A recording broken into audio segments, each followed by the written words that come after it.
Hello everyone, welcome back into this channel, and in this video I would like to show you about the Apple Notes features. And if you use Apple Notes that often, you could be using it for private or several other public purposes. But then if you have some notes in that have private purposes, or you want to keep them hide or locked to protect them, you can just do this instead. Open your Apple Notes right away, and then you just need to find the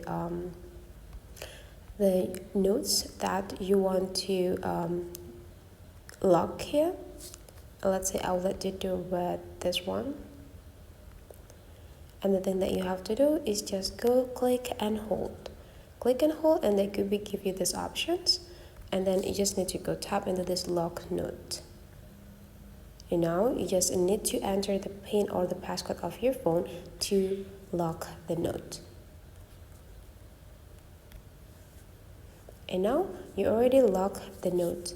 So here it could be having lock open. So whenever you close the application for several minutes, at least it takes like 10 to 15 minutes, and whenever you open it again, it could be locked, and you need to enter the PIN if you want to open the documents. So that's for this tutorial. Hopefully you enjoy this, and let's meet again into other tutorial.